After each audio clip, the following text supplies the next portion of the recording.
Chapter 7. Benefiting the living and the dead.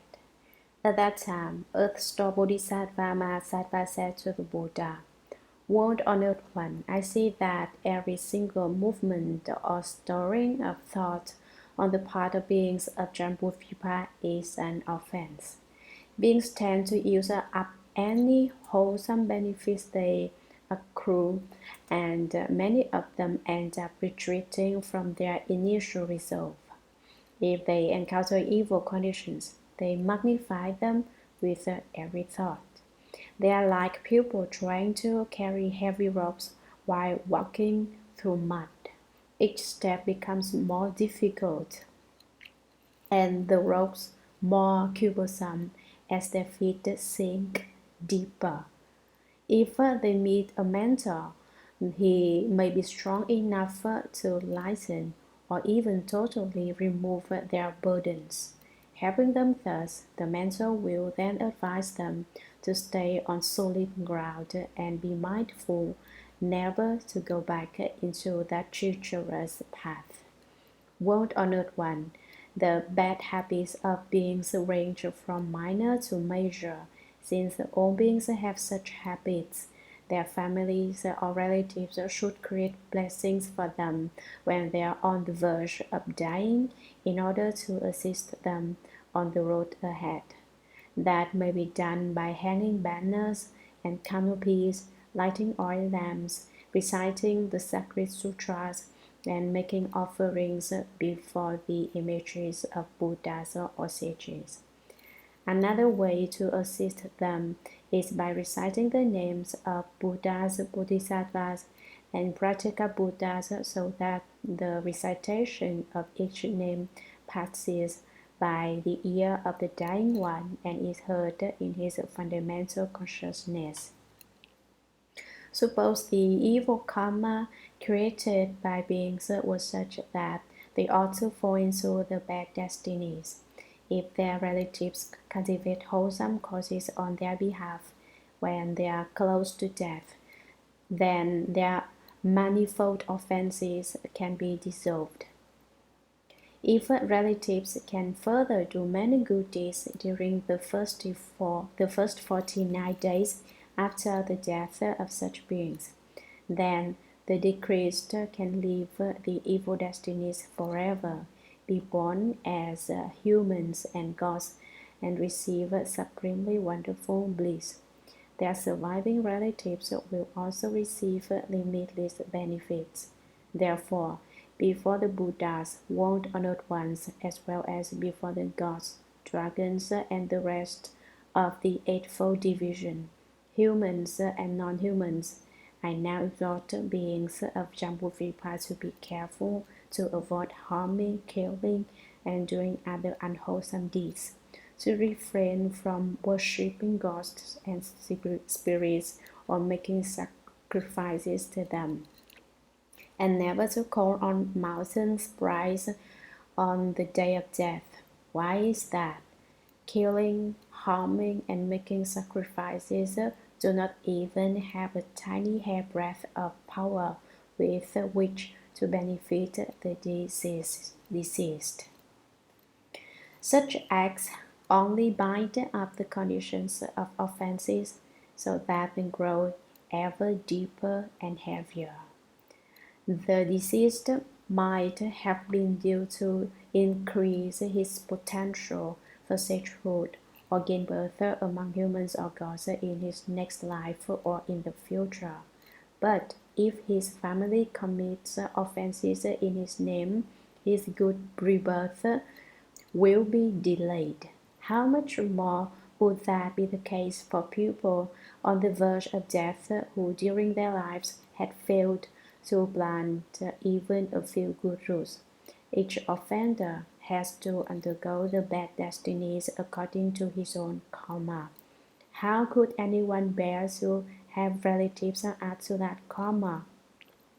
That would be like having a neighbor add a few more things to a load of over 100 pounds being carried by someone who had already traveled a long distance and who had not eaten for 3 days. If that extra weight were added, that person's burden would become even more unbearable. One Honored One, I see that beings of Jambudvipa will themselves receive the benefit of any good deeds. They are able to do that according with the Buddha's teachings. That holds true even when the deeds are as small as a strand of hair, a drop of water, a grain of sand, or a mote of dust. After that had been said, an elder named Great Eloquence rose in the assembly. He had realized non-production long ago and was appearing in the body of an elder only to teach and transform those in the 10 directions. Putting his palms together respectfully, he asked Earth Star Bodhisattva, Great Lord, after people in Jambudvipa die and their close and distant relatives cultivate merit by making vegetarian meal offerings and doing other such good deeds, will the deceased obtain merit and virtue significant enough to bring about their liberation? Earth Star replied, Elder, based on the awesome power of the Buddhas, I will now expound this principle for the sake of beings of the present and future. Elder, if beings of the present and future, when on the verge of dying, hear the name of one Buddha, one Bodhisattva, or one Prajna Buddha, they will attain liberation, whether they have committed offenses or not. When men or women laden with offenses who failed to plant good causes die, even they can receive 1/7 of any merit dedicated to them by relatives who do good deeds on their behalf. The other 6/7 of the merit will return to the living relatives who did the good deeds. It follows that good men and women of the present and future who cultivate while they are strong and healthy will receive all of the benefit derived. The arrival of the great ghost of impermanence is so unexpected that the deceased one's consciousness is first wrapped in darkness and obscurity, unaware of offenses and blessings. For 49 days, the deceased are as if deluded or deaf, or as if in course where their karmic retributions are being decided. Once judgment is fixed, they are reborn according to their karma. In the time before rebirths are determined, the deceased suffer from thousands upon thousands of anxieties. How much more is that the case for those who are to fall into the bad destinies? Throughout 49 days, those whose lives have ended and who have not yet been reborn will be hoping every moment that their immediate relatives will earn blessings powerful enough to rescue them. At the end of that time, the deceased will undergo retribution according to their karma. If someone is an offender, he may pass through hundreds of thousands of years without even a day's liberation. If someone's offenses deserve fivefold relentless retribution, he will fall into the great hells and undergo incessant suffering throughout hundreds of millions of ends. Moreover, elder, when beings who have committed karmic offenses die, their relatives may prepare vegetarian offerings to aid them on their karmic paths. In the process of preparing the vegetarian meal and before it has been eaten, rice, washing water, and vegetable leaves should not be thrown on the ground. Before the food is offered to the Buddhas and the Sangha, no one should eat it. If there is laxness or transgression in this matter, then the deceased will receive no strength from it. But if purity is rigorously maintained in making the offering to the Buddhas and the Sangha, the deceased will receive 1/7 of the merit.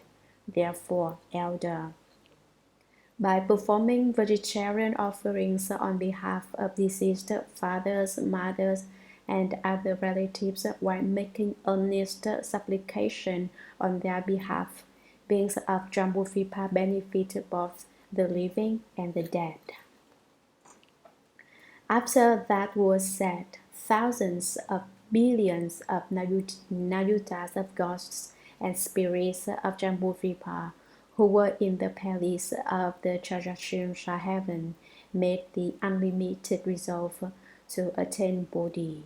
The elder great eloquence made obeisance and withdrew. Chapter 8. Praises of Lord Yama and his followers. At that time, from within the Iron Ring Mountain, Lord Yama and his following of infinite ghost kings came before the Buddha in the Trayastrimsha Heaven.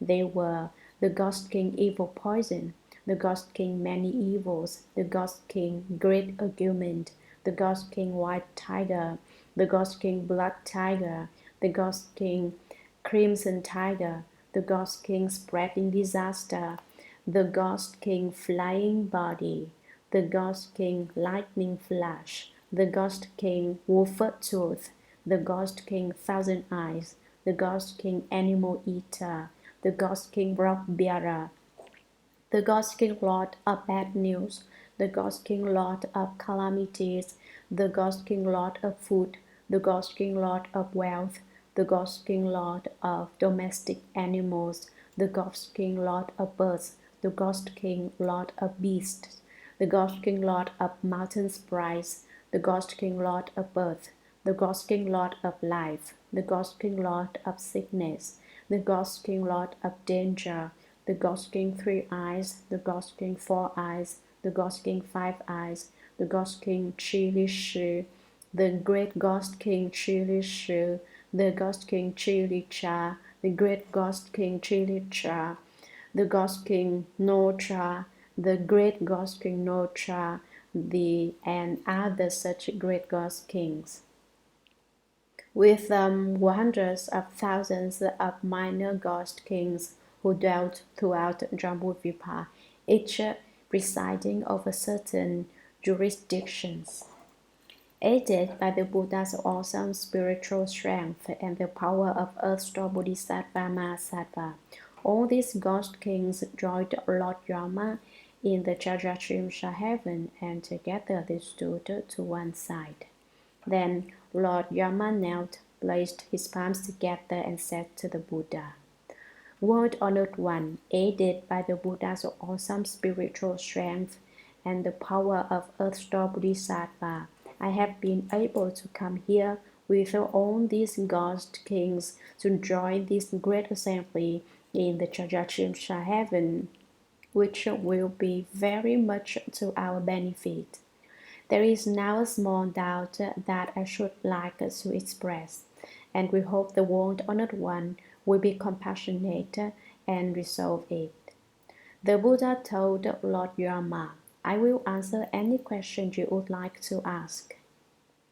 At that time, Lord Yama looked respectfully at the World Honored One, made obeisance, turned his head to acknowledge Earth-Store Bodhisattva, and then said to the Buddha, World Honored One, I observe that Earth-Store Bodhisattva uses hundreds of thousands of expedient devices to rescue beings who suffer for their offenses within the 6 paths of rebirth.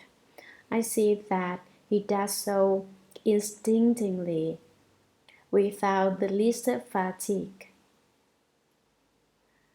Although this great Bodhisattva uses his inconceivable spiritual penetration to do such deeds, it doesn't take long for the beings whom he has helped in gaining release from retribution to fall into the evil paths again. World Honored One, since the Earth-Store Bodhisattva has such great inconceivable spiritual powers, Why?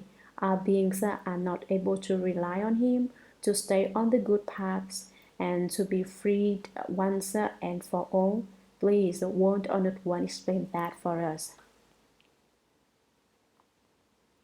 The Buddha told Lord Yama, the beings of Jambudvipa have stubborn and obstinate natures, difficult to tame, difficult to subdue. This great Bodhisattva continually rescues such beings throughout hundreds of thousands of ends, causing them to obtain liberation quickly. For those beings undergoing retributions, even in the worst destinies, the Bodhisattva applies the strength of experience to extricate them from their own basic karmic contributions, basic karmic conditions, and lead them to understand the events of their past lives. But because beings of Jambudvipa are so bound up by their own heavy bad habits, they keep revolving in and out of the various paths over and over, as this Bodhisattva labors throughout many long ends to entirely effect their rescue and release. They are like people who, in confusion, lose their way home and take a dangerous road by mistake. On that dangerous road are many yakshas, tigers, wolves, lions, serpents, and vipers. Those confused people are sure to be harmed very quickly on that dangerous path. But then they meet a knowledgeable guide, skilled in avoiding all the potential harm, including the toxins of the yakshas and others. This mentor begins to lead the travelers off that dangerous path, saying, "Beware, everyone, what business has brought you onto this road? What kinds of special skills do you have to avoid all those dangers?" Hearing that, the confused travelers realize that they are on a dangerous path and turn back, attempting to escape. The guide then tells them to join hands, leads them off the dangerous path, and helps them avoid the deadly peril. When they reach the safe road, the travelers are relieved and calm down. Their guide then says to them, "Take care, confused ones, never to get back on that path again. Once on it, it is hard to get off. It can destroy a person's very nature and life." The travelers who had been confused expressed their deep gratitude, and as they are about to part, the mentor says to them, "If you see any other travelers, whether you know them personally or not, be they men or women, tell them that the dangers and evils on that path could destroy their very natures and lives. Do not allow them to unwittingly bring about their own deaths." In the same way, Earth-star Bodhisattva, replete with great compassion, rescues beings who are suffering for their offenses and enables them to be born among humans and gods, where they enjoy wonderful bliss. Once those offenders are released from the suffering they experienced on the paths where their karma took them, they must never go down those roads again. They are like the lost people who mistakenly took a dangerous path and were led to safety by a kind mentor. They know now to never take that road again. Moreover, they exhort others not to get on that road by saying, "We took that road ourselves when we got confused, but we escaped and now we know better than to ever get on the road again. If we were to set foot on it again, we would get confused and be unable to recognize it as the dangerous path we took before. That being the case, we might lose our lives. We might lose our lives." The same holds true for falling into the bad destinies. Due to the powerful expedient means of earth-store Bodhisattva, beings can be freed and gain rebirth as humans or gods. If they were then to turn around and enter into the bad destinies again, those with heavy karmic bonds might remain in the house forever with no chance of escape. At that time, the ghost king Evil Poison placed his palms together respectfully, addressed the Buddha, and said, "World Honored One, each of us countless ghost kings of Jambudvipa bestows benefit or inflicts harm upon beings differently. However, karmic retributions cause those in my retinue to do more evil than good. Nonetheless, when we pass by a household, a city, a town, a garden, a cottage, or a hut, where there are men or women who have cultivated as little as a hair's worth of good deeds, even if they have hung up but one banner or one canopy, used a little incense or a few flowers as offerings to images of Buddhas or Bodhisattvas, recited the sacred sutras, or burned incense as an offering to even one sentence or gather in them. We ghost kings will respect such people as we would the Buddhas of the past, present, and future. We will instruct the smaller ghosts, each of whom has great power, as well as the earth spirits, to protect such people. Bad situations, accidents, severe or unexpected illnesses, and all other unwelcome events will not even come near their residences or other places where they may be, much less enter the door."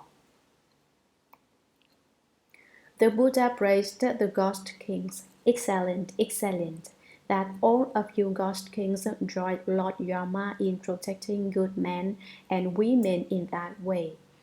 I shall tell Lord Brahma and Lord Chakra to make sure that you are protected as well."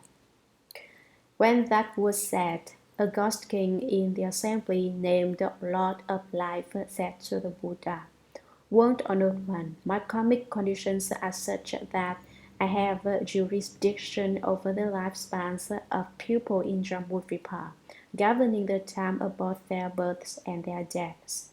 My fundamental vows are based on a great desire to benefit them. But people do not understand my intent and go through birth and death in distress. Why is that? When women in Jambudvipa have just given birth to children, be they boys or girls, or when they are just about to give birth, good deeds should be done to increase the benefits of the household, thus causing the local earth spirits to be immeasurably pleased. The spirits will then protect the mother and child so that they experience peace and happiness and will bring benefit to the entire family. After the birth or killing and injuring for the purpose of offering fresh meat to the mother should be carefully avoided, as should parties that include drinking alcohol, eating meat, singing and playing musical instruments. All those things can keep the mother and child from being peaceful and happy. Why is that? At the difficult time of birth, uncountable evil ghosts, including mountain sprites, goblins, and certain spirits, desire to eat the strong-smelling blood. I quickly order the local earth spirits of that household to protect the mother and child, allowing them to be peaceful and happy and to receive other benefits. When people in such households witness those benefits, they should do meritorious deeds to express their gratitude to the earth spirits. If instead they harm and kill, and have large gatherings involving feasting and entertainment, then the retributions that results from such offenses will be borne by them and will bring harm to the mother and child as well. Moreover, when people of Jambudvipa are on the verge of death, I wish to keep them from falling into the evil paths, regardless of whether they have done good or evil. But how much is this power of mine to have them increased when they have personally cultivated good rules? When those who do good in Jambudvipa are about to die, hundreds of thousands of ghosts and spirits from the evil paths transform themselves and appear as their parents or other relatives in an attempt to lead such people to fall into the evil paths. How much more is that the case for those who have done evil deeds? World Honored One, when men or women in Jambudvipa are on the verge of death, their consciousnesses and spirits become confused and dark. They are unable to discriminate between good and evil, and their eyes and ears are unable to see or hear. That is why relatives of those deceased people should make generous offerings, recite the sacred sutras, and recite the names of Buddhas and Bodhisattvas. Such good conditions can cause the deceased to leave the evil paths, and all the demons, ghosts, and spirits will withdraw and disperse.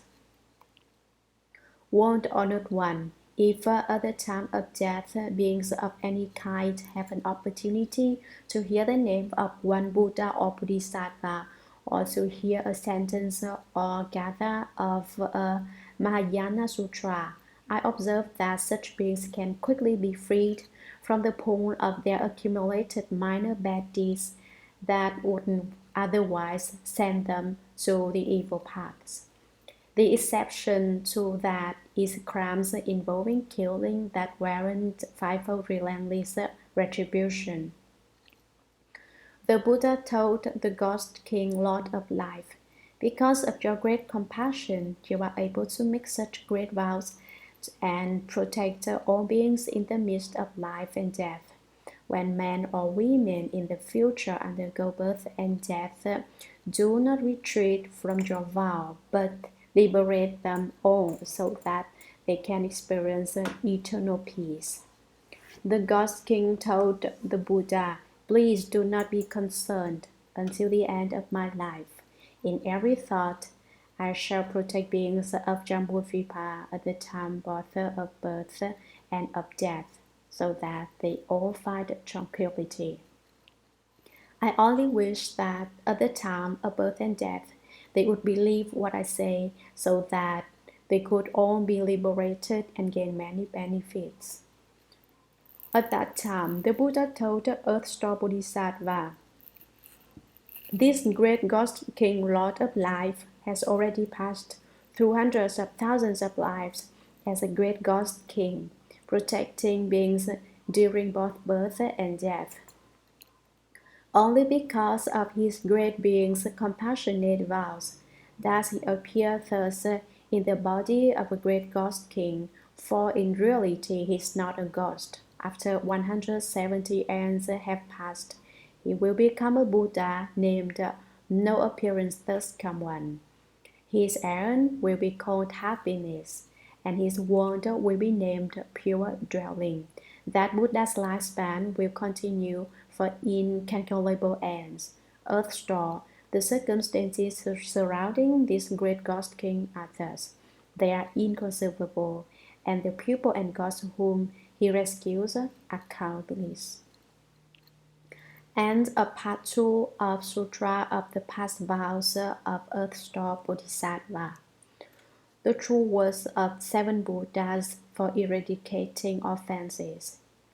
Li po di, jiao he di, tuo luo ni di, ni he la di, pi li ni di, mo he jie di, chen ling jian di, suo po he. Spirit mantra for rebirth in the pure land. Nam Mô A Mi Tua Phua Ye, Tua Tua Chia Tua Ye, Tua Di Ye Tua Mi Li Tu Phua Pi Mi Li Tua, Si Dan Phua Pi Mi Li Tua, Pi Cha Lan Di Mi Li Tua, Pi Cha Lan Tua Chia Mi Li, Chia Chia Nua, Chu Tua Cha Li Sua Phua Kha. Mantra for patching the flaws in recitation. Na Mo He La Da Na Du La Ye Ye Chia La Ju Chu Mo La Hu La Hung He Su Da Na Hung Po Mo Nu Zuo Po He. Praise. Universal worthy requests, Earth Story replies in depth, so that beings in the 3 paths and 6 realms go free. From the dusty world of rebirths, universally expansive asks the Tathagata and learns of traditions and the 10 fasting days, so that all reach the lotus terrace. Homage to Earth Star Bodhisattva Mahasattva. Earth Star Bodhisattva praise. Earth Star Bodhisattva, wonderful beyond compare, gold-hued in his transformation body, he appears. Wondrous Dharma sounds throughout the 3 paths and 6 realms. 4 births and 10 kinds of beings gain his kindly grace. His pearl, shining brightly, lights the way to heaven's homes. 6-ringed golden staff shakes open wide the gates of hell, leads on those with causes garnered life and life again, to bow at the 9-flowered terrace of the honored one. Namo Earth Star Great Vows and Compassion Bodhisattva of the dark and dismal worms. On 9-flower mountain, most honored one.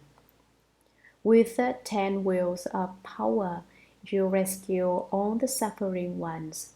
Homage to Earth Star Bodhisattva.